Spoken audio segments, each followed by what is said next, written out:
Dans le silence lourd d'une maison devenue soudain trop grande, les dernières heures de Brigitte Bardot se sont écoulées loin des projecteurs, loin des applaudissements, loin du mythe. Celle que le monde a connue comme une icône absolue, libre, indomptable, s'est éteinte entourée des siens, dans une atmosphère où l'amour se mêlait à une douleur impossible à contenir. Ces instants ultimes, si intimes, si fragiles, n'étaient pas destinés au public. Et pourtant, ils racontent peut-être la vérité la plus profonde sur la femme derrière la légende. Que s'est-il réellement passé durant ces dernières minutes? Quels regards ont été échangés? Quels mots ont été murmurés? Quelles larmes ont coulé dans le cercle familial réuni pour lui dire adieu? Derrière les portes closes, une famille tente de rester digne face à l'inéluctable, tandis que le temps semble suspendu, comme si chacun refusait d'accepter que cette voix, ce regard, cette présence puisse disparaître à jamais. Brigitte Bardot n'était plus seulement une figure publique. Elle redevenait une mère, une proche, un être aimé, dont l'absence allait laisser un vide immense. Ce moment d'adieu, chargé d'émotions brutes, révèle une autre facette de son histoire. Celle d'une femme qui, après avoir bouleversé le cinéma et les consciences, affronte la fin entourée de ceux qui l'ont connue sans masque.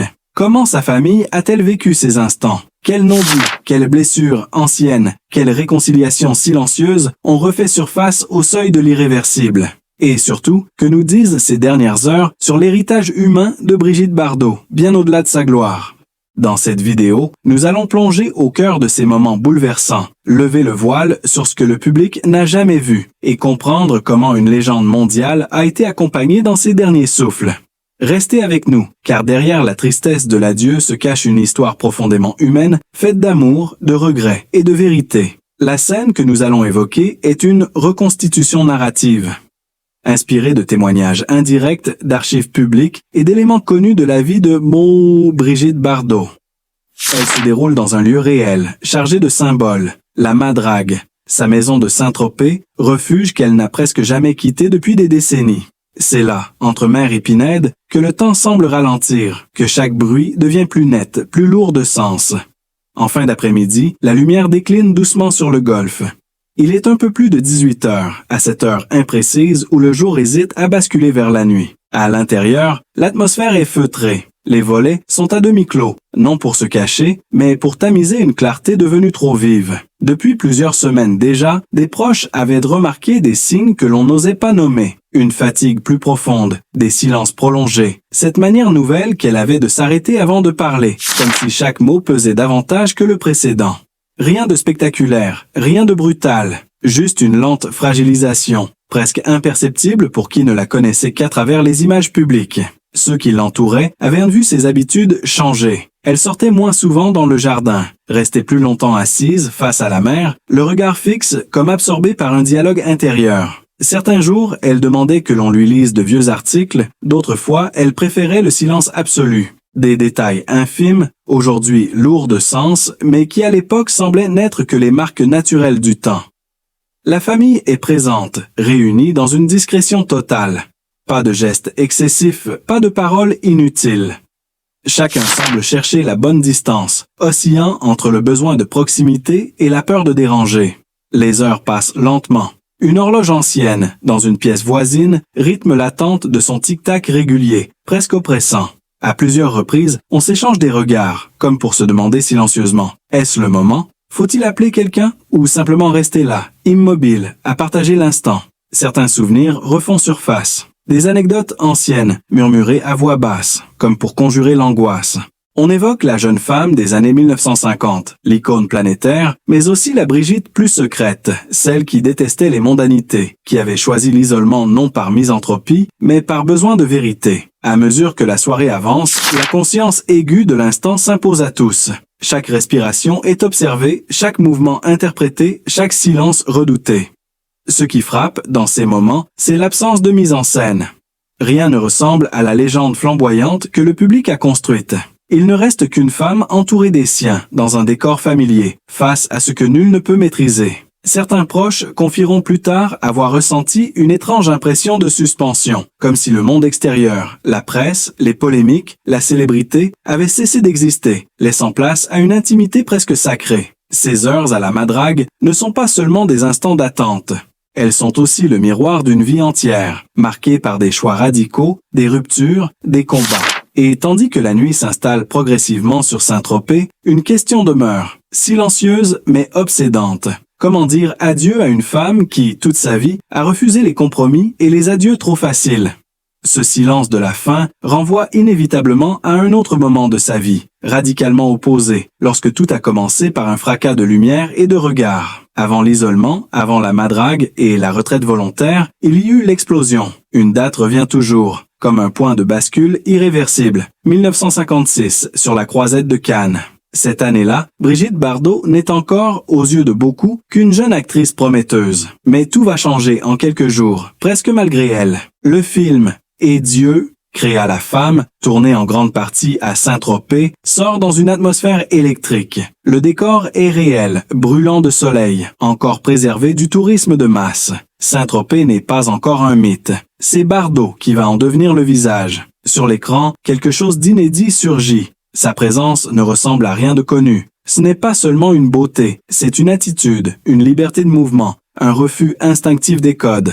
À Cannes, les photographes ne la quittent plus. Sur le port, en jupe légère, pieds nus, elle choque autant qu'elle fascine. Certains critiques parlent de scandale, d'autres de révolution. Les jours suivants, les signes d'un bouleversement apparaissent déjà, mais personne ne mesure encore leur ampleur. Dans les couloirs des hôtels cannois, on murmure que cette jeune femme prend toute la place. Les invitations affluent, les interviews se multiplient. Bardot, elle, semble presque absente de ce tumulte, comme si la célébrité la frôlait sans la toucher réellement. Plus tard, des proches diront qu'elle paraissait à la fois amusée et inquiète, consciente d'avoir ouvert une porte impossible à refermer. Le succès devient mondial en quelques mois. Aux États-Unis, le film déclenche une onde de choc. Les magazines s'emparent de son image. On parle de bébé comme d'un phénomène, d'un symbole sexuel inédit, mais aussi d'un danger pour la morale. En France, elle divise. Les ventes de journaux explosent dès que son nom apparaît en une. Chaque geste est observé, chaque relation commentée. Déjà, à cette époque, certains signes de malaise affleurent. Une lassitude précoce, une gêne face aux mondanités, un rapport compliqué au regard des autres. À Paris, dans les studios et les soirées du Tout Paris, elle devient omniprésente sans jamais vraiment s'y sentir à sa place. Elle enchaîne les tournages, les succès, mais confie à quelques intimes son impression d'être enfermée dans une image qui n'est pas entièrement la sienne. Cette contradiction, entre gloire éclatante et fragilité intime, s'installe très tôt. Aujourd'hui encore, ceux qui l'ont connue à cette période évoquent son évoquent son regard parfois fuyant, sa façon de quitter une pièce sans bruit, comme pour reprendre son souffle loin des projecteurs. Saint-Tropez, déjà, joue un rôle central. C'est là qu'elle retourne dès qu'elle le peut, cherchant une forme de refuge bien avant que le mot ne devienne central dans sa vie. La célébrité a transformé le village, attiré les foules, mais elle, paradoxalement, commence à s'y sentir étrangère. Le succès, immense, fulgurant, n'est pas vécu comme une conquête, mais comme une vague trop puissante. Ces années de triomphe, souvent racontées comme une ascension irrésistible, prennent aujourd'hui une autre couleur. Derrière les flashs, derrière l'icône, se dessinent déjà les premières failles, les premières résistances, les premiers refus, comme si, dès le sommet, se préparait en silence le besoin de disparaître, de se retirer, de reprendre possession de soi. Ce succès fulgurant, qui a donné l'illusion d'une évidence, prend un relief différent lorsqu'on remonte bien avant les tapis rouges jusqu'aux années où rien ne la prédestinait à devenir une icône mondiale. Brigitte Bardot naît à Paris le 28 septembre 1934, dans une France encore marquée par les tensions d'avant-guerre. L'enfance se déroule dans un appartement du 16e arrondissement, un cadre bourgeois en apparence rassurant, mais où l'affection se dit peu, où la discipline et les convenances prennent souvent le pas sur la tendresse. Très tôt, elle est une enfant réservée, presque effacée. Les photographies de l'époque montrent un visage sérieux, parfois fermé, loin de l'insouciance que l'on associe spontanément à l'enfance. Des proches raconteront plus tard qu'elle parlait peu, qu'elle observait beaucoup. Elle souffre de problèmes de vue importants, porte des lunettes épaisses, ce qui accentue son sentiment de décalage. À l'école, elle se sent différente, maladroite, peu sûre d'elle. Ce malaise discret, longtemps passé sous silence, constitue pourtant l'un des premiers fils de son histoire intérieure. La danse classique devient très tôt un refuge. Dès l'enfance, elle entre au Conservatoire de Paris, institution exigeante où la rigueur est absolue. Les journées sont rythmées par les exercices, la répétition, la douleur parfois. Là encore, rien de spectaculaire, seulement une discipline implacable, un rapport au corps construit dans l'effort et la contrainte. Ceux qui l'ont connue à cette période évoquent une enfant appliquée, presque trop sérieuse pour son âge, comme si elle cherchait déjà à se fondre dans une règle pour apaiser un trouble plus profond. La guerre laisse son empreinte. Paris vit au ralenti, sous tension, et l'atmosphère familiale n'échappe pas à cette gravité diffuse. Brigitte se replie davantage encore sur elle-même. Les animaux commencent à prendre une place particulière dans sa vie. Un attachement instinctif, presque viscéral, se développe, comme si elle trouvait auprès d'eux une forme de compréhension muette que le monde des adultes ne lui offre pas. Ce lien, longtemps considéré comme anecdotique, apparaît aujourd'hui comme un signe précoce de ce qui deviendra un engagement total. À l'adolescence, la transformation physique est brutale, presque déroutante pour elle-même. Là où l'enfant se sentait invisible, le regard des autres devient soudain insistant. Un malaise nouveau s'installe. Des confidences ultérieures évoqueront une période de grande fragilité émotionnelle, marquée par un sentiment d'incompréhension et une solitude profonde. Rien n'est dit à l'époque. Tout reste enfoui, derrière une apparence sage, derrière les attentes familiales. C'est dans ce contexte qu'un premier pas vers le monde de l'image se produit presque par hasard, au tournant des années 1950. Une séance photo pour un magazine de mode, organisée sans véritable ambition, agit comme un révélateur. Mais là encore, le basculement ne se fait pas dans l'euphorie. Elle n'y voit pas une chance, mais une curiosité, presque une intrusion. Les témoignages concordent. Elle se montre hésitante, peu convaincue, comme si une partie d'elle résistait déjà à ce que ce nouveau chemin implique. Ces années de formation, souvent éclipsées par l'éclat de la célébrité, dessinent pourtant une continuité troublante. La difficulté à trouver sa place, le rapport complexe au regard des autres, la quête d'un refuge intime, tout est déjà là, en filigrane. Bien avant le mythe, bien avant l'icône, il y a cette enfant silencieuse de Paris, façonnée par la retenue, la discipline et une sensibilité à vif, qui avance sans savoir encore que cette fragilité deviendra, paradoxalement, l'une des clés de son destin. Cette fragilité de l'enfance éclaire d'un jour nouveau la manière dont Brigitte Bardot a abordé, plus tard, sa vie intime. Derrière la célébrité naissante, les relations familiales restent complexes, marquées par une distance émotionnelle héritée des premières années. Son père, industriel rigoureux, incarne l'autorité et l'exigence. Peu démonstratif, il attend de sa fille qu'elle respecte les règles, qu'elle s'inscrive dans une trajectoire maîtrisée. Sa mère, plus présente au quotidien, oscille entre protection et pression sociale, attentive au regard extérieur, soucieuse des apparences dans un Paris où tout se sait. À mesure que la notoriété grandit à la fin des années 1950, ce décalage familial devient plus visible. Les repas se font plus rares, les échanges plus tendus. Bardot confiera plus tard avoir souvent eu l'impression de ne jamais être vraiment comprise par ses parents, comme si son succès, loin de rapprocher, avait creusé un fossé supplémentaire. Des signes discrets, longtemps ignorés, apparaissent alors. Des séjours prolongés hors de Paris, un besoin quasi vital de se soustraire au cadre familial, de créer un espace à elle, à l'abri des jugements. La vie sentimentale, elle aussi, se construit dans cette urgence d'échapper à l'étouffement. Les relations se succèdent, intenses, passionnées, parfois destructrices. Chaque histoire semble porter la promesse d'un ancrage, d'une stabilité enfin trouvée, mais se heurte rapidement à la pression médiatique et à ses propres contradictions. Les tournages l'éloignent, les attentes du public l'encerclent, et l'intimité se fissure. Dans les années 1960, alors que le monde la célèbre, elle traverse pourtant des périodes de grande solitude que peu perçoivent. La naissance de son fils, Nicolas, au début des années 1960, marque un tournant majeur. L'événement se déroule dans un contexte de tension personnelle et professionnelle, loin de l'image idyllique souvent associée à la maternité. Bardot vit cette période avec ambivalence, partagée entre un amour instinctif et une angoisse profonde. Des proches rapporteront plus tard qu'elle se sent dépassée, peu préparée à ce rôle, prisonnière d'un modèle familial qu'elle n'a jamais vraiment connu elle-même. Cette difficulté, longtemps taboue, éclaire aujourd'hui certains choix ultérieurs, notamment la distance qui s'installe progressivement. Les années passent, et la relation mère-fils s'inscrit dans une forme de discrétion presque douloureuse. Nicolas grandit loin des projecteurs, et Bardot, consciente de ses propres limites, accepte une séparation qui la marque durablement. Ce renoncement, rarement évoqué publiquement à l'époque, laisse une trace profonde. Des indices apparaissent dans ses déclarations ultérieures, dans cette manière de parler de la maternité avec pudeur, parfois avec une honnêteté dérangeante, révélant un conflit intérieur jamais totalement apaisé. La famille, au sens large, reste une zone de tension. Les liens se distendent, se recomposent, sans jamais trouver une harmonie évidente. Saint-Tropez devient alors bien plus qu'un refuge géographique.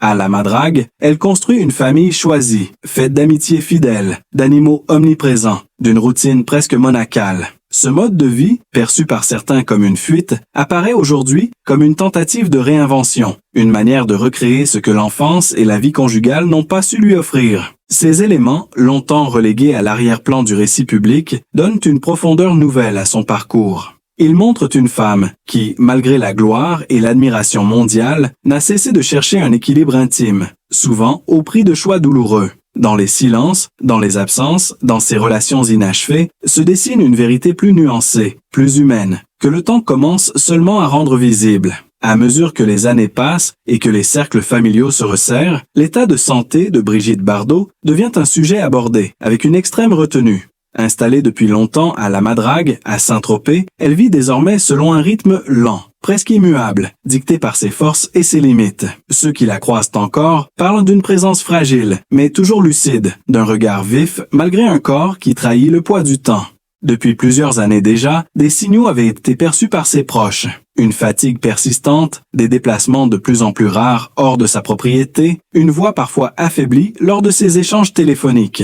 Rien n'était officialisé, mais les habitudes changeaient. Les rendez-vous étaient décourtés, les visites espacées, et certaines journées se déroulaient entièrement dans le silence, seulement rythmées par les bruits familiers de la maison et la présence constante de ses animaux. À Saint-Tropez, les riverains les plus discrets évoquent des matinées où les volets restent clos plus longtemps qu'autrefois, des promenades désormais limitées au strict nécessaire. Bardot, autrefois inséparable du jardin et de la mer, observe davantage qu'elle ne se déplace. Ce retrait progressif n'est pas une rupture brutale, mais une adaptation lente, presque méthodique, à un corps moins coopératif.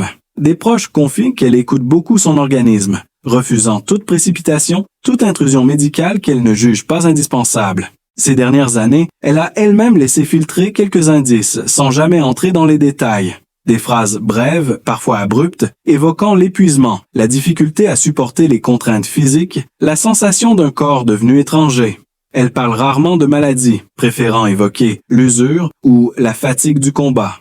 Car malgré la fragilité croissante, une constante demeure, son engagement pour les animaux. Même lorsque la santé vacille, les dossiers continuent d'arriver. Les décisions sont prises depuis son bureau, souvent depuis son lit, entouré de documents annotés de sa main. Des témoins racontent que certaines journées sont plus difficiles que d'autres. Il y a des moments de repli total où elle refuse toute visite, toute conversation, comme pour préserver ce qui lui reste d'énergie. D'autres jours, au contraire, elle retrouve une forme de combativité verbale, une ironie intacte, une capacité à commenter l'actualité avec la même fermeté qu'autrefois. Ces variations, longtemps ignorées du grand public, dessinent le portrait d'une fin de vie marquée par l'alternance entre résistance et épuisement. La question des soins reste entourée de discrétion. Peu d'informations filtrent, sinon le fait qu'elle privilégie un cadre strictement privé, à domicile, loin des établissements médicaux. Ce choix n'est pas nouveau. Il s'inscrit dans une logique ancienne, celle de garder le contrôle, de refuser la dépossession, même face à la vulnérabilité. À la Madrague, chaque pièce semble avoir été adaptée à cette réalité nouvelle, sans ostentation, sans dramatisation. Aujourd'hui, son état impose une attention constante, mais elle demeure farouchement attachée à son indépendance.